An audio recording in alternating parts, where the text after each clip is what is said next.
La femme, aux yeux voilés d'ombre, l'avertit que chaque acte avait un prix, que toucher à une âme innocente la condamnerait elle aussi. Mais Malenka, aveuglée, ne voulut rien entendre. Elle sortit de cette maison avec le poids d'un nouveau pacte, une lourdeur qui ne la quitterait plus. Dès lors, les nuits d'Azli devinrent plus sombres. Elle se réveillait en sursaut, transpirante, convaincue que quelqu'un la surveillait. Des ombres semblaient danser dans sa chambre, et parfois, les lampes s'éteignaient d'elles-mêmes.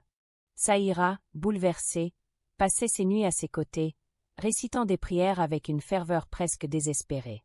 Elle refusait de croire que son amie souffrait d'une simple maladie, elle sentait qu'un combat invisible était en train de se dérouler. Plus les jours passaient, plus Saïra se rapprochait d'Azli, comme si une force divine les liait, et plus Malenka s'enfonçait dans son dilemme.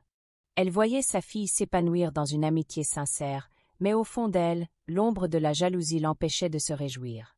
Elle oscillait entre des accès de tendresse maternelle et des élans de haine sourde, comme si deux forces luttaient dans son cœur. Ce fut lors d'un dîner raffiné, dans leur salle à manger décorée de cristal et de marbre, que le drame atteignit un nouveau sommet.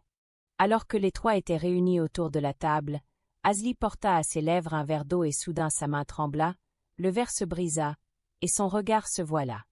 Elle chancela, et Saïra se précipita pour la soutenir.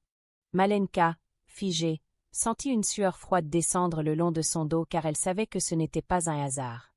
La soirée se termina dans une atmosphère glaciale, et lorsque Saïra installa Azli dans sa chambre, elle pria à genoux avec une intensité qui fit vibrer l'air.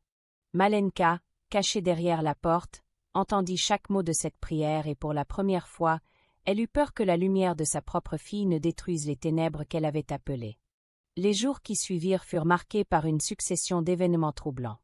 Des cris nocturnes, des objets déplacés, des ombres furtives dans les couloirs de la villa. Saïra redoubla de foi, refusant d'abandonner son amie, tandis qu'Azli oscillait entre épuisement et espoir. Mais plus l'innocence des deux jeunes filles brillait, plus Malenka se sentait écrasée par le poids de son choix. Elle ne savait plus si elle devait avouer sa faute, demander pardon, ou s'enfoncer davantage dans le mensonge et les pratiques occultes.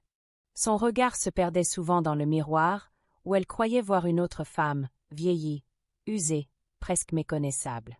Le luxe de la villa, les soieries, les bijoux, tout semblait désormais sans éclat devant le gouffre qui s'ouvrait dans son âme.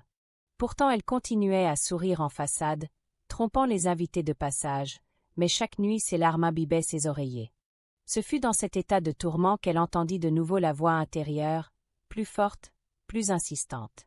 Cette voix lui répétait qu'elle ne détruisait pas